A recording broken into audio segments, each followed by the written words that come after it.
मान्यवरांचा उल्लेख करत असताना मी आपली या निमित्तानं वेळेअभावी क्षमा मागतो. नामोल्लेख करण्याचा आवश्यक असणारी व्यासपीठाच्या समोर अशी सर्व प्रमुख कार्यकर्ते, प्रमुख पदाधिकारी, प्रमुख शेतकरी, तरुण सहकारी बंधू भगिनी उपस्थित आहेत. सर्वांचंच मी या निमित्तानं आभार व्यक्त करतो. आवर्जून हा आपला सगळा कार्यक्रम पाहायला उपस्थित असणारे आमचे सर्व पत्रकार बंधू भगिनी, इलेक्ट्रॉनिक मीडियाचे सर्व सहकारी, आजचा हा दिवस मी सुरुवातीलाच आपल्याला सांगितलं की माझ्या राजकीय जीवनामधला एक विस्मरणीय क्षण की जो मी आयुष्यामध्ये जोपर्यंत जिवंत आहे तोपर्यंत विसरू शकणार नाही. असं प्रेम इथून पुढच्याही काळामध्ये असंच सपाटबळ, असाच आशीर्वाद तुमचा लाभो अशी मी माफक अपेक्षा व्यक्त करतो.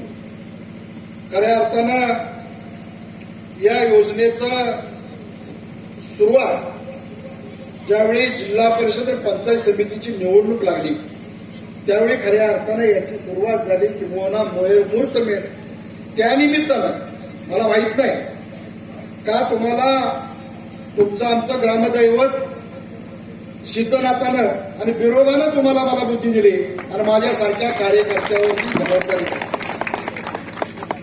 तसा मी लहान कार्यकर्ता आहे. जिल्हा परिषदला मी उमेदवारी केली होती. ना जिल्हा परिषद सदस्य, ना पंचायत समिती सदस्य, ना आमदार, ना खासदार. पण का कोणास ठाऊक त्या परमेश्वरानं सांगितलं की ह्या पोराला तुम्ही ही जबाबदारी द्या आणि ती जबाबदारी पूर्ण करत असताना मलाही त्याची जाणीव होती हे खूप मोठं धनुष्य आहे आणि ते आपल्याला उचलायचं. पण प्रामाणिकपणे तुम्हाला सांगू इच्छितो माझा जन्मच अशा माणसाच्या पोटाला झाला आहे. त्यामुळं जशी म्हण आहे लात घालीत तिथं पाणी निघालं. त्याच्या पाठीमागची भावना एवढीच, एखादं काम करायचं असेल तर त्या कामाचा शेवट नाहीतर आपला शेवट झाला पाहिजे ही भावना तुमच्या माझ्या मनामध्ये असली पाहिजे. आणि ती भावना ठेवून आपण त्यावेळी मी रेश्माताई साळुंके, रवींद्र ठोंबरे आणि तिकडं आमचे वांगीचे उपसभापती कांबळे अशी उमेदवारी या मतदारसंघामध्ये होती. मी तुम्हाला विनंती केली की तुम्ही या तिघांनाही आशीर्वाद द्या आणि जिल्हा परिषदेमध्ये काम करण्याची संधी द्या. मी तुम्हाला शब्द देतो जिल्हा परिषदेचे 5 वर्ष पूर्ण होण्याच्या आधी हे काम झालेलं असेल ना तर मी परत तुमच्या दारात येईल. आज मी जाहीर व्यासपीठावर हे सांगू शकतो. त्यावेळी माझी काय अवस्था असेल याचा तुम्ही कधीतरी शांत बसल्यानंतर विचार करा. राजकारणामध्ये निवडणुका आल्यानंतर गप्पा मारणं, राजकारणामध्ये निवडणूक आल्यानंतर निवडून येण्यासाठी वाटेल ती आश्वासनं देणं आजपर्यंत तुम्ही आम्ही अनुभवले असतील. पण त्यावेळेचा वेळ आणि काळ वेगळा होता कारण सर्वसामान्य जनतेच्या जीवाशी खेळायचं होतं. आणि म्हणून परवाच एक शाळेगावला कार्यक्रम झाला मंदाताईंनी घेतला होता. त्यावेळी मी तुम्हाला जनतेला सांगितलं अरे बाकी सगळं जाऊ दे, रस्ता येईल, गटार येईल, नाला बिल्डिंग होईल आणि सगळ्या इमारती आपण करू शकू. पण 1995ला या दोन तालुक्यातल्या जनतेने अण्णांना आमदार केलं नसतं तर त्या प्रश्नाचं उत्तर मिळवा. 95ला अण्णा आमदार झाले म्हणून तुमच्या 5वीला पोचलेलं श्यामगाव खिंड बंद झाली आणि टिंबूचं पाणी माझ्या दारात येणार हे स्वप्न आपण बघायला लागलो. काय होतं स्वप्न ते? अण्णांना एवढंच माहित होतं की दुष्काळी तालुक्यातल्या जनतेनं मला आमदार केले आणि त्या जनतेचा आशीर्वाद माझ्या मागे आहे. त्यामुळे वाटतं ती किंमत मोजायला लागली तर चालेल पण कृष्णाचं पाणी मी घाट माथ्यावर आणणारच. हे स्वप्न बघायला पण ताकद लागते आणि ती ताकद त्या व्यक्तीच्या मध्ये होती, अण्णांच्या मध्ये होती. म्हणून खऱ्या अर्थानं टिंबूचं पाणी आलं. सुरुवातीला एच.डी. माडिक साहेबांनी सांगितलं की या योजनेच्या बाबतीत बरीच काहीतरी उलटसलट चर्चा होती. म्हणून मी त्या प्रश्न केला की 95ला पाणी आलं नसतं तर मी आज दाना धरलं असतं का? तेव्हा पाणी येताना असा काही करार होता का? मला मंत्रीपद नको, मला कुठलीही सत्ता नको, माझ्या दुष्काळी तालुक्यातल्या जनतेला पाणी मिळालं पाहिजे हे स्वप्न अण्णांनी बघितलं होतं. त्या सगळ्या पदावर लात मारून या तालुक्यातलं पाणी येत असताना माझा एवढाच प्रश्न आहे की त्यावेळेचे तत्कालीन मुख्यमंत्री मनोहर जोशी, त्यावेळचे उपमुख्यमंत्री गोपीनाथ मुंडे, त्यावेळचे इरिगेशन मंत्री शिवणकर यांना कोणी पत्र दिलं? ज्या योजनेची मंजुरी नाही, ज्या योजनेचं इस्टिमेट नाही, जी योजना होणारच नाही, त्या योजनेचा राज्याचा मुख्यमंत्री नारळ फोडूच कसा शकतो? हे पत्र कोणी दिलं? बरं, दिलं तर दिलं. ज्यावेळी अण्णांना फोन आला, हा इतिहास आहे, दत्तूशेठ अण्णा ही राजीबीजी त्याची साक्षीदार आहे, तुम्ही कधी विचारा. नसेल, ज्यांना शंका असेल त्यांना माझं आव्हान आहे, एका व्यासपीठावर या, आपण चर्चा. हे वास्तव सत्य मी तुम्हाला इतिहास सांगतोय. ज्यावेळी अण्णांना फोन आला त्यावेळी मोबाईल नव्हता. सन्माननीय मुख्यमंत्री महोदयांचा फोन आला आणि त्यांनी सांगितलं विरोधी पक्षाच्या बऱ्याच या नेत्यांनी पत्र दिलंय आणि त्यांचं म्हणणं असं आहे की ज्या राज्यातल्या योजनेला मंजुरी नाही, ज्या योजनेचे इस्टिमेट नाही, ज्याला मान्यता नाही, राज्याचा मुख्यमंत्री त्याचं भूमिपूजन करू शकत नाही. आम्ही हक्कभंगानं तुम्हाला राजीनामा द्यावा लागेल. अण्णांनी त्यांना तेवढंच सांगितलं, काही हरकत नाही, मी तुम्हाला काय असे दाखले देईन. किंवा दुसरी बाजू अशी होती की मी एक कायद्याचा जातीवंत वकील आहे. तुम्ही जर त्या तारखेला भूमिपूजन करणार नसाल तर जो भूमिपूजन करल त्या मुख्यमंत्र्याला या राज्यातल्या 41 अपक्ष आमदारांचा पाठिंबा असेल. तुम्हाला करायचं नसेल तर राजीनाम्यातून बाजूला व्हा. जो भूमिपूजन करेल तो आमचा मुख्यमंत्री असेल, हा दम त्यावेळेच्या मुख्यमंत्र्यांना अण्णांनी दिला. भूमिपूजन झालं, आपण तिथे साक्षीदार आहात. पण ज्या दिवशी भूमिपूजन झालं त्या दिवशी जर गणपती दूध पेत होता तर मग आता कशा धडपड करताय? हे तर इतिहास बरोबर आहे का? मी खोटं सांगतोय? बरोबर आहे का? उगाच नुसतं मी बोलतो म्हणून ऐकू नका. मग त्यावेळी गणपती दूध पेत होता तर मग आता जनक किती तुम्हीच बघा. का तुम्हाला कधी सांगितलं होतं अण्णांनी की आता मी पाणी आणलंय तर आयात माझ्या कुटुंबातल्याच माणसाला ताम्रपट घेऊन सत्तेत तुम्ही पाठवलं पाहिजे, असं काय करायला झालं का? मग त्यावेळी हे पाणी आलं. 1995ची योजना 2000च्या आत इलेक्शन लागलं, अण्णा 1 वर्षात निघून गेले. त्याचं भूमिपूजन अण्णांना 8 गुंठे सोडणीच्या एका शेतकऱ्याची जमीन, हिराजी देशमुख साहेब बरोबर का, ही जमीन तालुक्याच्या तहसीलदार साहेबांच्या नावावर करावी लागली. त्या 7 गुंठ्यात या योजनेचं भूमिपूजन झालं. एवढं काही व्याप करावं लागलं? तेवढी जाणतच होती तुमची तर तुम्ही पुढे यायला पाहिजे होतं. मला आम्ही तुमच्या बरोबर आहे, पाणी येत असेल तर आम्ही त्या तत्कालीन युती सरकार बरोबर आहे, असं नाही कोण म्हणलं. बारीक म्हणून म्हणे धडपड आमची. आज ते पाणी या शिवारात येते. हा झाला टेंबूचा इतिहास. मला सांगा, निवरी वितरिका ज्याचं नाव आहे, आपल्याला याची कितपत लोकांना कल्पना याची मला माहिती नाही, पण हे निवरी वितरिका या योजनेची सुरुवात जिल्हा परिषदच्या वेळी आपण विनंती केली तर कित्येक दिवस झालं या आमच्या उर्वरित शिवाराला. मग एकीकडे एका शेतकऱ्याची, एका कुटुंबाची असणारी जमीन नदी काठाची बागायत होती, तिथं उत्पन्न निघतंय लाखो रुपयाचं. तिथली मंडळी सदल होत आहेत. त्याच भावकीतला, त्याच कुटुंबातला, त्याच गावातला दुसरा आमचा भावबंद तिथं दुष्काळामध्ये धडपडतोय. 10 नाही पैशाचं प्यायला पाणी तिकडं नाही. आम्हाला कधी दिसलं नाही का होईल इथं पण पाणी आलं पाहिजे?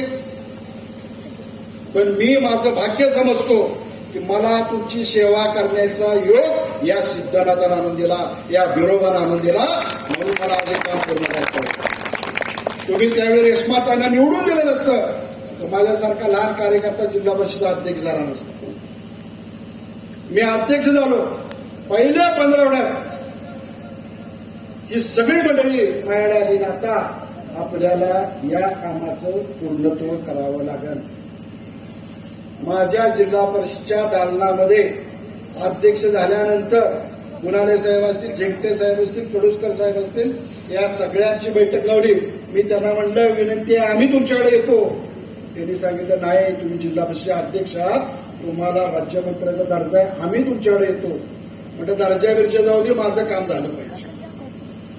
ती मंडळी आपल्याकडे आली, तुम्ही गाडी करून द्यायची आता सगळी. बस करून या गावातली असतील, भगतमाळा असेल, आंबेगाव असेल, वडरायबाग असेल, या पट्ट्यातली सगळी लोक तिथं आली. त्यावेळी या योजनेचं होतं का काही? कॅनल काढून पाणी परिसरामध्ये फिरू नये याच्या संदर्भामध्ये वाद होता. म्हणून हे काम आमचं पूर्ण होत नव्हतं. हा खरा वास्तव. मी त्या खोलात आता जाणार नाही, पण आम्ही त्याला पर्याय सांगितला. आता अजिबात काळजी करायची गरज नाही. भारतीय जनता पार्टी शिवसेनेचं देवेंद्र फडणवीस साहेबांच्या सारखा एका खमक्या मुख्यमंत्र्यांचं नेतृत्व या राज्यामध्ये साहेब बंदिस्त पाईपचं त्या ठिकाणी इस्टिमेट करा, तसा प्रस्ताव करा, मंजुरी घ्यायची कशी माझा मी बघतो. आणि खऱ्या अर्थाने तेवढी सुरुवात झाली. त्यानंतर सर्वे करत असताना 100 अडचणी आल्या. मी त्यावेळी पण दाजी सगळी ज्येष्ठ मंडळी आवर्जून आज मी या ठिकाणी सांगतो, संतोष महाडिक सरपंचाला मी शब्द दिला. ज्यावेळी मला वेळ येईल त्यावेळी संतोष सरपंच तरुण असून सुद्धा किती धडपडी आहे याचा मला जाहीररित्या उल्लेख करता येईल. हे सगळे दाजी असतील, ज्येष्ठ मंडळी मेंबर, हे सगळी मंडळी जे जे सांगतील ती बिचारा मोटरसायकलवर घेऊन यायचा, कागदपत्राची पूर्तता करायचा. ह्या इस्टिमेट होत असताना ज्या ज्या वेळी अधिकाऱ्यांना अडचणी आल्या त्यातून तिराट कुणी केली, कुणाला हाक मारलं, दारं कुठं आहे, पाईप कुठनं येणार आहे, कुठल्या बाजूला जाणार आहे, याची कुणालाही कल्पना नव्हती. किंवा अजूनही कधी सांगितलं किंवा माझी त्यांना विनंती आहे, एका दिवशी त्या अधिकाऱ्यांच्याकडे तुम्ही जावा आणि त्यांना म्हणा मी या गावचा सरपंच आहे. तो म्हणे मी कधी बघितलंच नव्हतो, आज मी पहिल्यांदा बघतो. आणि म्हणून दानत एवढ्यासाठी असावी लागते. याचं उद्घाटन घ्यायचं म्हटलं की पत्रकार मंडळींना पण माहित असेल, सगळी त्या त्या विभागाला जोडणी करायची, नारळापासून, हारापासून, ह्याच्यापासून. आता इथं सत्कार घेऊन घेऊन घायला आलो. हे मनापासून असावं. म्हणून या योजनेचा इतिहास आपल्याला मी थोडक्यात सांगण्याचा प्रयत्न केला. खरं तर या गावातलं जवळपास 1271.73 हेक्टर, 1271 हेक्टर म्हणजे झालं किती? 1271 हेक्टर गुणिले आपण जर गुंठा काढला, एकर काढला तर आपल्या लक्षात येईल किती एकर आहे. मग साधा प्रश्न आहे, ज्यावेळी पाणी ह्या शिवारात आलं त्या सालापासून आजचं 2022 साल चालू आहे. 22 सालामध्ये या प्रभागात, या परिसरात असणाऱ्या शेतकऱ्यानं नेमकं काय पाप केलं होतं की ती काम आम्ही पूर्ण करू शकलो नाही. मी दुसरा एक भाग्यवान आहे, या गावात अध्यक्षाला साळुंका तुमचं मनापासून आभार आहे. पुढाऱ्यानं सातत्याने हा विषय उचलून ठेवला, सातत्यानं सगळं काम पूर्ण झालं. आम्ही पाणी आणून सुद्धा 6 महिने झाले असतील. बरोबर, किती दिवस झालं? 6 महिने झाले. 6 महिन्यापूर्वी पाणी चालू झालंय. त्या पाईपमधली एअर निघाली, सगळी निघाली. एअर नेमकी कुठं होती ही कळायला आम्हालाही 6 महिने गेले. परत आम्हाला असं समजलं की हे आम्ही नारळ फोडल्याशिवाय योजना चालूच करायची नाही. म्हणून आज इथं उपस्थित नाहीत, पण त्यांचा पण नावाचा उल्लेख करणं आपली जबाबदारी आहे. आज आपलं सरकारनं, पण या विभागाचे जलसंपदा मंत्री म्हणून या जिल्ह्याचे पालकमंत्री जयंतराव पाटील साहेब काम करतात. त्यांची माझी भेट झाली. मी त्यांना विनंती केली, या योजनेचं असं असं काम झालं साहेब, तुम्ही बहुतेक भूमी नारळ फोडायला शुभारंभ करायला येणार आहात असं आम्हाला समजतंय, तुम्ही कधीही वेळ द्या, पण आमच्या लोकांना वेळेत पाणी मिळालं पाहिजे. साहेब म्हटले मी नारळ फोडायच्या नादाला कधीच लागत नाही संग्राम, चालू करा पाणी. ती त्यांनी तात्काळ अधिकाऱ्यांना फोन केला झाले 3 महिने. ज्या खात्याचे मंत्री होते त्यांनी आदेश देऊन सुद्धा पाणी आमच्या शिवारात येणार म्हणजे नेमकं कुठं अडकलं होतं. हा प्रश्न पण आपल्याला माहिती असला पाहिजे, कारण आता बरेच जण जनक होणार, व्हायला हरकत नाही.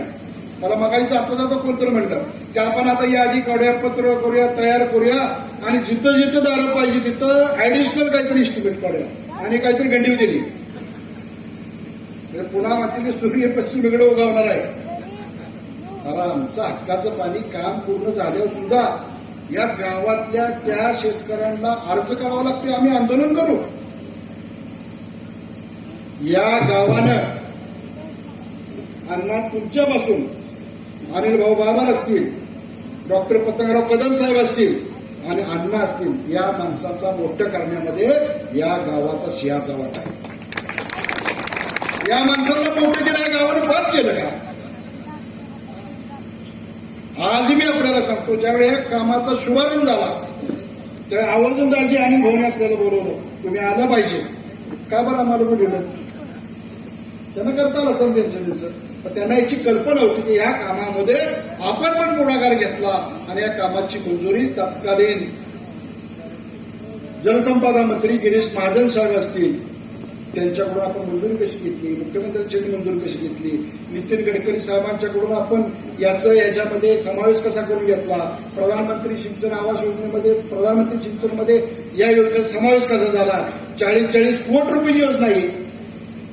2-4 लाख रुपये निधी दिला तर किती वाजवायला लागतं बघताय ना, लय वाजवत लागतं. एक बोकाड हार पूर्व सत्कार याशिवाय निधी दिलेला नेता येत नाही. आणि बोलगे ना आपण सगळ्यांनी आता ही 40 कोटीची योजना आहे, 40 कोटीची किती आपण करायला पाहिजे, पण ही योजना त्याच्यामुळे मंजूर झाली. त्या माणसांचा आभार मानणं तुमच्या सगळ्याच्या वतीनं मी माझं कर्तव्य आणि वतीनं समजतोय, म्हणून मी निश्चितपणानं त्या ठिकाणी त्यांचेही आभार व्यक्त करतो. वस्तुस्थिती मी सुरुवातीला आपल्याला सांगितलं की मी भाग्यवान आहे. अध्यक्ष झाल्यानंतर ही योजनेचं काम मार्गी लागतं ना लागते तोवर आहे त्यांचा धक्का. ही आमची ग्रामदैवत आहेत, ही आमची देवस्थान आहे, यांचं तीर्थक्षेत्रामध्ये समावेश झाला पाहिजे. ज्या बंधाऱ्यांचं नाला बिल्डिंग असेल यांचा कित्येक वर्ष आमच्या शेतकऱ्यांची मागणी आहे की पाणी या शिवारात आटलं पाहिजे. हे पाणी या शिवारात आटलं तर माझ्या शेतीला पाणी, ज्यावेळी टिंबूचं ताकारीचं आवर्तन नाही त्यावेळी माझ्या शेतीला पाणी मुबलक मिळू शकतं. मी दुसऱ्या गोष्टीत एक भाग्यवान आहे. ज्या बंधाऱ्याचं दाची काय नाव त्याचं डॉक्टर पतंगराव कदम साहेबांनी बऱ्याच वेळा नारळ फुटले होते, ते पण काम पूर्ण करण्याचं भाग्य मला मिळालं. त्यांचं स्वप्न होतं हा बंधारा आला पाहिजे, ते स्वप्न पूर्ण करण्याचं भाग्य माझ्याकडे मिळालं. त्या बाबतीत मी त्या निमित्तानं निश्चितपणानं या ठिकाणी मी समाधान समजतो. आणि म्हणून या योजना कार्यान्वित झालेल्या आहेत. मगाशी पाण्याचं पूजन करत असताना पाणी त्या शिवारामध्ये, मग ते आपल्या गायरना मधला बंधारा असेल, फॉरेस्ट मधला बंधारा असेल, त्याच्या खालची असणारी खाण असेल, त्या खाणीत पाणी जात असताना खऱ्या अर्थानं तिथल्या शेतकऱ्यांच्याच काय पण माझ्या पण डोळ्यात पाणी आलं. एवढं पाणी वाहताना उभ्या आयुष्यात तिकडंच आपण काहीतरी बघितलं, आता आपण तिकडं बघतो ही वस्तू.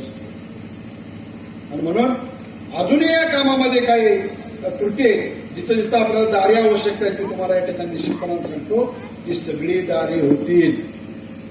ज्या लाभ क्षेत्रामध्ये निवरी वितरिकेच्या लाभ क्षेत्रामध्ये जेवढं क्षेत्र आहे त्या क्षेत्राला पाणी देणं कायद्यानं बंधनकारक आहे. ते पाणी तुमच्या मालकीचं आहे, हक्काचं आहे. तुम्हाला जिथं पाहिजे तिथं झालं मिळणार, तिथं पाणी तुम्हाला पोहोचवलं जाणार. तुम्ही अजिबात काळजी करायची. आणि म्हणून आज एवढं मोठं काम होत असताना खूप मनापासून आनंद होतोय. आणि म्हणून सुरुवातीला मी उल्लेख केला की हे सगळं बघायला आज अण्णांना ती भोगता आलं नाही. त्यांच्यानंतर आम्ही बरंच काय बघण्याचा प्रयत्न केला. पण जर अन्न असते तर या तालुक्यामध्ये दुसरं नावच दिसलं नसतं. राजकारणात येऊन समाजकारण करणं आवश्यक आहे. राजकारणात येऊन जिरवाजिरवी करता येते ती क्षणिक असते. माणसं खूप हुशार आहेत, जनता खूप हुशार आहे. जनतेला सगळं कळतं. योग्य वेळ आल्यावर जनता ती दाखवल्याशिवाय राहत नाही. म्हणून जिल्हा परिषदला तालुक्यामध्ये 4 जिल्हा परिषद सदस्यापैकी आम्ही 3 जण निवडून आलो. पंचायत समिती भारतीय जनता पार्टीने अण्णांच्या विचारांच्या कार्यकर्त्यांना तुम्ही निवडून दिलं. आम्ही जाऊन काय केलो, अध्यक्ष पूर्वी नव्हते का, बरेच अध्यक्ष होते. काय केलं आम्ही, तुमच्या गावातला एकूण आकडा, आता याच्यामध्ये आकडा नाही पण मी थोडक्यात सांगतो तुम्हाला, जवळपास म्हणजे 5-7 कोटीच्या वरच आकडा असेल. तर आकडा नाही पण कामं काय झाली, जवळपास 2,13,72,000ची एकूण कामं तुमच्या गावातली आपल्याला जिल्हा परिषद आपण या ठिकाणी केली. त्याच्यामध्ये नवीन पाणी पुरवठा योजना ती पण आता येईल बरं का, त्याला पण नारळ फोडायची काय होईल पण काळजी करू नका. ही जल जीवन मिशन ही नरेंद्र मोदी साहेबांच्या काळातली योजना आहे. आम्ही जिल्हा परिषद अध्यक्ष सदस्य असताना योजना आहे. पाणी स्वच्छ टकाटक पाणी बोट न बिघडणारं पाणी तुमच्या गावाला मिळणार आहे. ही जवळपास 1,41 लाखाची स्कीम आहे. अजूनही 45 लिटरची 45 लिटर झाली आता. त्यामुळे अजून थोडंफार इस्टिमेट या ठिकाणी वाढू शकतं. नेवरी पशुवैद्यकीय दवाखाना जवळ 50 लाखाचा झाला. विटा नेवरी पुष्यावळी सातारा रस्ता नॅशनल हायवे गडकरी साहेबांचा जवळपास 600 कोटीच्या वरचा त्याचा इस्टिमेट असेल तो. ते आता मॅडम एवढं नाही पण येरळा नदीवरचा बंधारा, अंगणवाडी इमारती, दवाखान्याची दुरुस्ती, दलित वस्तीमध्ये कामं, अंतर्गत रस्ते, रस्त्यानं फिरताना होता विट्यातनं सुटला की घरापासून थांबत नाही गेलं. गिरीशकार रोड गेलं. इतकं चांगलं रस्ते झाले का नाही. आणि वैयक्तिक लाभाचं मी तर सांगत नाही. जेवढं न देता येईल तेवढा वैयक्तिक लाभ आपण देण्याचा प्रयत्न केला. अध्यक्ष झाल्यावर काय केलं, एकमेव दाजी तुम्हीच माझा सत्कार केला. परत सत्कार सुद्धा मला घेतला नाही तर मला वेळच मिळाला. वडून ताणून मी नको म्हणत असताना सुद्धा संतोषच काय ऐकायलाच आहे. संतोषांना मुरगाळून आम्हाला इथं आमचा सत्कार केला. त्याच्यानंतर शेठ पूर्तता करून आता दुसरा निवृत्ती सत्कार बरोबर सांगायचं तात्पर्य एवढंच आहे. आम्ही जाऊन काय केलं, या जिल्ह्यामध्ये 750 पेक्षा जास्त गाव आहेत. कुठल्याही गावात जावा तुम्ही, त्यावेळेच्या आमच्या जिल्हा परिषदच्या अध्यक्षपदाच्या काळामध्ये कुणालाही विचारलं तर ती सांगतील आमच्या गावामध्ये किती निधी मिळाला, किती विकास कामं झाला. या जिल्हा परिषदला शिवाजीराव नाईक साहेबांनी संपतराव अण्णा ज्यावेळी जिल्हा परिषदला होते त्यानंतर केंद्राचा 3 वेळा पहिल्या नंबरचा पुरस्कार मिळवणारी हीच ती सांगली जिल्हा परिषद आहे. राज्यातला यशवंतराव चव्हाण साहेबांचा असणारा यशवंत राज्य पुरस्कार पहिल्या क्रमांकाचा आमच्याच काळात जिल्हा परिषदेला मिळवला. तिथे काय आम्ही वशील लावला पाहिजे. तो पुरस्कार यायचा असेल तर त्याची काही गणित आहे.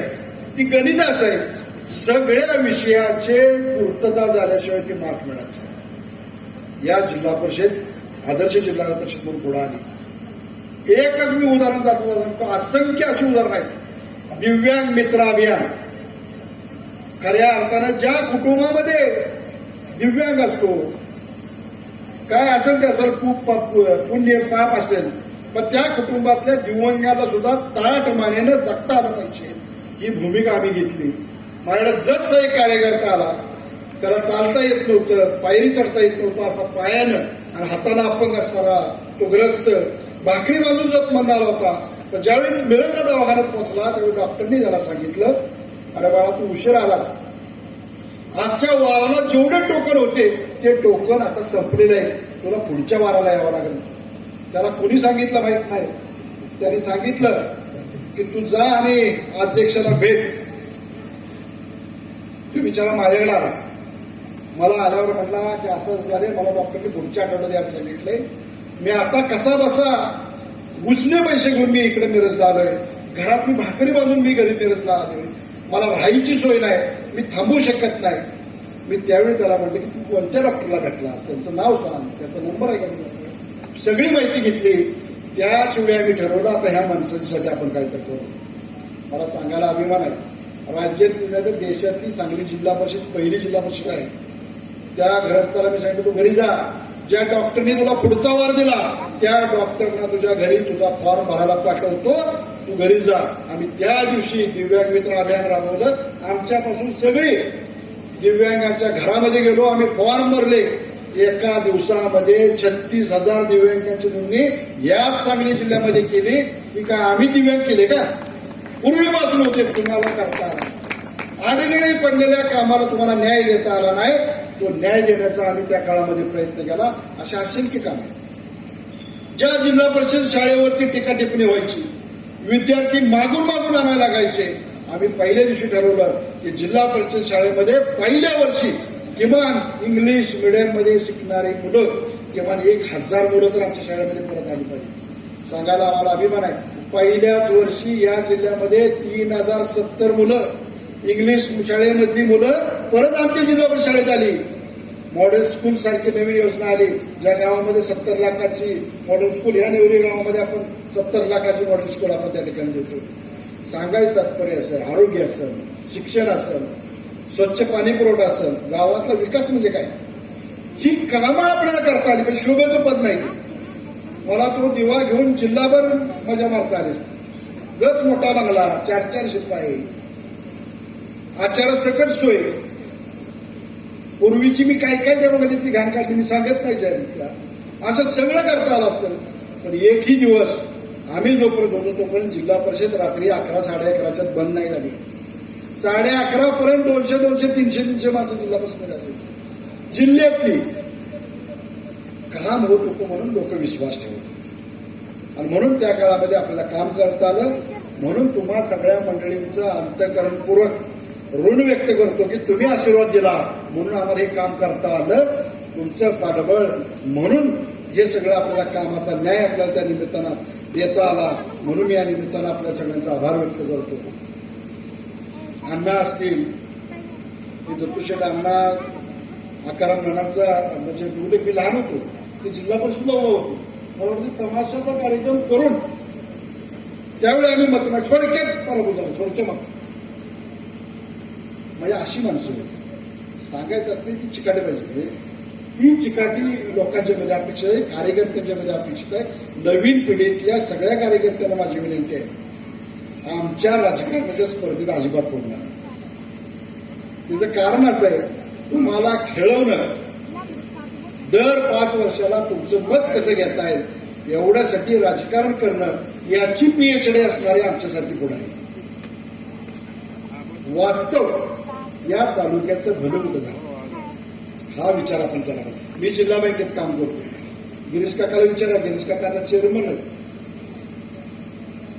किती योजना आणल्या जिल्हा मध्यवर्ती बँकेतनं? 3 लाखापर्यंत 0% व्याजानं शेती कर्ज, आता 5 लाखापर्यंत झालं. आम्ही ज्या दिवशी मी उपाध्यक्ष झालो जिल्हा मध्यवर्ती बँकेला तेवढी बरखास्त झालेली बँक. बरखास्त बँक कुणी केली तुम्हाला सगळ्यांना माहिती. बरखास्त झालेली बँक, त्या बँकेत आम्ही पदाधिकारी झालो. जाईल त्या तालुक्यामध्ये लोक म्हणायचे 175 कोटीचा भ्रष्टाचार म्हणून पेपरला आहे. हे कसं होणार? अशा बँकेला 1800 कोटीची ठेव असताना आम्ही जिल्ह्यात फिरलो, तालुक्यात फिरलो. मी तुम्हाला जबाबदारीने सांगतो, 50-100 कोटीच्या ठेवीच्या आत कुठल्या तालुक्यात मी बाहेर पडत नव्हतो.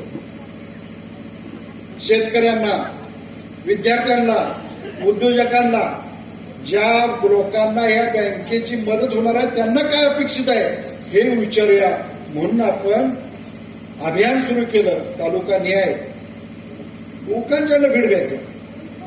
आज 5 लाखापर्यंत बिनवाजी कर देणारी सांगली जिल्ह्यामध्ये होती बँक. हे चित्र काही एक कांडी फिरवलं झाले का? तुम्हाला ही माहिती असू द्या, झालेली आता ताजी निवडणूक, या निवडणुकीमध्ये या जिल्ह्यातली निवडणूक बिनविरोध व्हावी म्हणून काय नेते प्रयत्न करत होते. तर काय छोट्या नेत्यांना सांगितले की संग्राम देशमुख असेल तर चालणार नाही. संग्राम देशमुखसाठी या जिल्ह्यातली निवडणूक लागली, तर लागली नेमकं मला पाडायचं तरी ना. सगळा प्रयत्न केला. आमच्या तालुक्यातल्या 11 संस्था त्या खात्याचा मंत्री आहे म्हणून, त्या वर्गीकरण झालं नाही म्हणून त्यांच्यावरती ते लायसन रद्द करण्याची कारवाई झाली. केवढ्यावर थांबलं नाही तरी 11च्या 11 मतं झाली नाही पाहिजेत म्हणून अधिकाऱ्यांच्यावर दबाव आणला. एवढं सगळं करायची आवश्यकता होती का? तरी केलं तुम्ही. मी म्हटलं तरी करू दे. तरी सुद्धा या जिल्ह्यातल्या आपल्या तालुक्यातल्या आपल्या विभागात असणाऱ्या मतदारांनी पुन्हा आपल्याला काम करायची संधी दिली. आपण बहुमतानं निवडून आलो आणि पुन्हा जिल्ह्याला कळालं का असं कोणी थांबत नसते. त्याला खऱ्या अर्थानं कामाची पारदर्शकता, स्पष्टता असली पाहिजे. आज धनंजय भैया आणि उपनगराध्यक्ष म्हणून आप्पाचा आपण सत्कार केला. कडेगाव शहरामध्ये उमेदवारीच भाजपला मिळणार नाही अशी चर्चा होती. तुम्हाला विचार पण कानावर सत्ता याचं तर लयच लांब. आम्ही सुरुवात होताना सांगितलं होतं, भयाबरोबर समोर सांगितलं होतं, निवडणूक आता चालू आहे, 1 महिनाभरात निवडणूक आहे. तुम्ही असं म्हणू नका थंडाई घेतली नाही, मेहनत केली नाही. जे काय करायचं ते करा. यावेळी भारतीय जनता पार्टीचा झेंडा कडेगाव नगरपंचायतीवर फडकणार ही लोकांची मतदारांची अपेक्षा आहे. आणि ती इच्छा मतदारांनी पूर्ण केली. आज भैया तिथं नगराध्यक्ष आहे. ही वास्तव आहे. माझं म्हणणं आहे की राजकारण कमी करून जर समाजकारण केलं तर अजूनही बरंच काय करतात. मी दुसरा एक भाग्यवान आहे. ज्यावेळी गुप्पूचा कारखाना उभा करायची वेळ आली त्यावेळी 31 मार्चला संजय दादा बरोबर का 31 मार्चला काही रक्कम गोळा करायची आवश्यकता तात्काळ अर्जंट गरज होती. माझ्याकडे 10 रुपये नव्हते. पण मला जागी असं वाटत होतं की मी पैसे गोळा करणार. मी अशा काही लोकांना फोन केले. एवढ्यासाठी भाग्य छोटी पुण्य असावं लागायचं. माझं त्यातलं श्रेय भांडवलं अशातला मी अजिबात मानणार नाही. पण जे जे काही करता येईल ते लोकांनी केलं. एका दिवशी मला 2 कोटी रुपये माणसांनी गोळा करून दिले. किती? 2 कोटी कशाला म्हणायचं? 2 कोटी रुपये गोळा करून दिले. ते झालं की कारखान्याची सुरुवात झाली. कारखाना असा उभा करता येतो का, होतोच का, असं सगळं आपण ऐकलं. असं मलाही माहित नव्हतं होणार आहे का नाही. पण कारखाना करायचं ही जिद्द आपली. या सगळ्या अडचणी 100 अडचणी सहकारामध्ये अण्णांच्या नावाचा कारखाना केला. शासनानं भागभांडवल दिलं.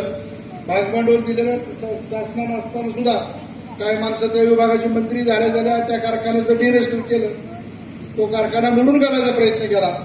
त्याच्यावरती आम्ही पुढे जाऊन कोर्टात जाऊन न्याय मागितला. आणि आज ग्रीन पॉवर म्हणून जो कारखाना उभा आहे त्या नावानं नवीन कंपनी केली. तिकडे ते सगळे उद्योग करून तो कारखाना उभा करायचा प्रयत्न केला. मला याची जाणीव आहे.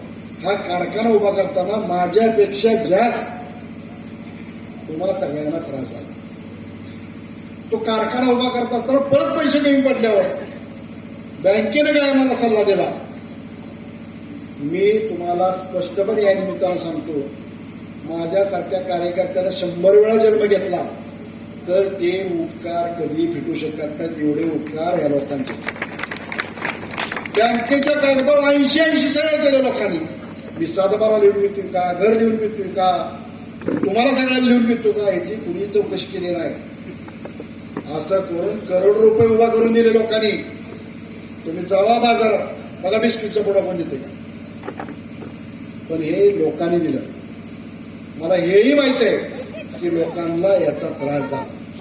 मग तुम्हाला या निमित्तानं आश्वस्त करतो, एवढंच वर्ष करा. जे कोणी या तालुक्यामध्ये शेतकऱ्यांचा फार मोठा कैवारी म्हणून मिरवता येईल त्यांना माझं आव्हान आहे, पुढच्या वर्षीपासून आमचा नाश करून दाखवा. आणि एकीकडे आम्ही कैवारी म्हणायचं ना, आमचं धानायचा हा धंदा कुठला काढला. वसंतदादा जिल्हा दूध संघ असताना अण्णांनी गावागावात संस्था केल्या. संस्था करायचं मागचं कारण काय होतं माहितीये का? या गावात दूध धंदा होता या तालुक्यात. तो धंदा कसा? डिचकी घेऊन यायचा शेतकरी, त्यांना डिचकी बोट घालायचं, भीतीवर टिचकी मारायची आणि ती कसं दिसतंय बघून याची फॅट किती असेल त्याच्यावर दर ठरवले जायचे. म्हणून वसंतदादा जिल्हा दूध संघाच्या संस्था अण्णांनी इथं आणल्या. त्यावेळी कळालं की असं काहीतरी मशीन असतं, त्याच्यात दूध धरलं की तिची फॅट एसएनएफ कळती आणि मग त्याचं दर ठरवलं जातं. ही सुरुवात अण्णांनी या तालुक्यात केली. हा इतिहास आहे. म्हणून दूध संघ आम्ही तेवढ्यासाठीच काढलाय. एकदा हे हाणणारी सगळी बाजूला काढायला. काय शेतकऱ्याला मिळतं तुम्ही आम्ही जवळलो. अशा परिस्थितीमध्ये एक समाधान आहे, टेंबूचं तकारीचं पाणी मित्रांना आलं नसतं. आज किमान 5-10 लाखाच्या घर म्हणून बांधत नाही. समाधान आहे. 95च्या आधी काय परिस्थिती होती? 500 रुपयाच्या दवाखान्याची नड तुमच्या आमची निघत नव्हती. शेजारी पैसे असणाऱ्या माणसाला सुद्धा इच्छा असली तर पैसे देऊ शकत नाही, इतकी वाईट अवस्था होती. पतसंस्था चालवणारी सगळी मंडळी येतात, त्यांना विचारा. पतसंस्था, बँका, इतर सगळी म्हणजे आमच्या सातबाऱ्याला पुरवणी करायला लागायची, एवढे आमच्यावर कर्ज होती. आज आमचा शेतकरी हक्काने सांगू शकतो, मला ऊसाचे एवढे पैसे मिळतील, हळदीचे एवढे मिळतील, सोयाबीनचे एवढे मिळतील. अरे हे स्वप्न बघायची ताकद या टेंबू ताकदीच्या पाण्यामुळे. आणि म्हणून हे तुमच्या हक्काचं आहे, तुमच्या पुण्याईचं आहे. तुमच्यासाठी जी योजना झाली त्याचं फळ तुम्हालाच मिळालं पाहिजे. आणि हे सगळं जे करतोय आपण त्या तुमच्या सगळ्यांच्या आशीर्वादावर करतोय. म्हणून या निमित्तानं माझं जरी आभार मानला असतील तर मी तुम्हाला नम्रपूर्वक तुमचा अंतकरणपूर्वक तुमचा आभार मानतो की तुमच्यामुळे मला शक्ती मिळाली. दाजी तुमच्या सगळ्यांच्यामुळे मला काम करता आलं, हे माझं या निमित्तानं भाग्य आहे. एवढंच मी या निमित्तानं आपल्याला सांगतो. बराच वेळ झालाय, बोलण्यासारखं बरंच आहे, पण वेळ आल्यावर आपण नंतर बोलू. या योजनेच्या निमित्तानं एवढं सांगतो की आता ही सुरुवात झाली. ताकदीनं आपली शेती आपली पाण्याखाली आणा. कसल्या परिस्थिती 6 महिन्याच्या आत येत्याकडे येताना बघू सुद्धा वाटत नव्हतं डावीकडे उजवीकडे. मे महिना आल्यावर कळलं, कुसळ बघितलं तिची वाईट अवस्था. म्हणजे उन्हाची झळ आल्यावर कळती काय परिस्थिती. जरा पुढे गेल्यावर गार लागल्यावर कळते मी निवृत्तीच आहे. काही झालं 6 महिन्याच्या आत या सगळ्या जमिनीनं हिरवळ किंवा हिरवा शालू पांघरलेला तुम्ही अनुभव घेतला. आंबेगाव असेल, भगतमाळा असेल, वडरायबाग असेल, ताकाळीच्या त्या कॅनलच्या पर्यंत ही पाणी जाते.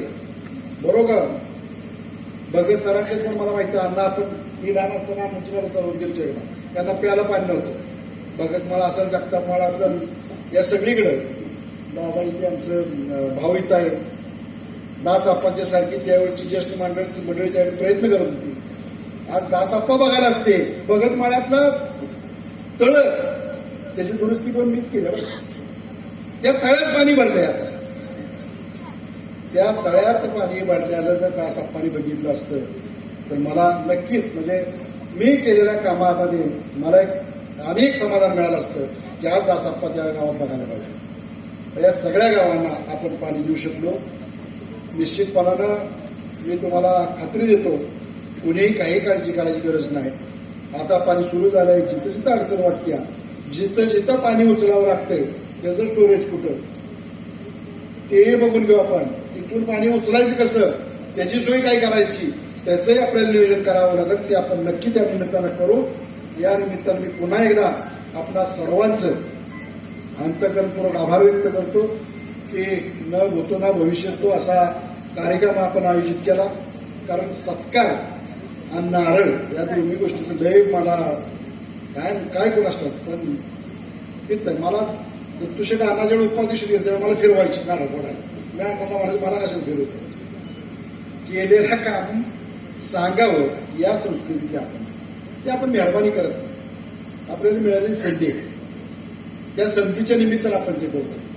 आणि त्या निमित्तानं आपण त्या सगळ्या गोष्टीचं पुन्हा एकदा भरभरून मला प्रेम दिलं, त्याचं सगळं श्रेय गेलं. खरं तर हे सगळं तुमचं श्रेय. पुन्हा एकदा आपल्या सगळ्यांचा आभार व्यक्त करतो, पुन्हा एकदा धन्यवाद व्यक्त करतो. आम्ही आपला रजा घेतो. जय हिंद, जय महाराष्ट्र.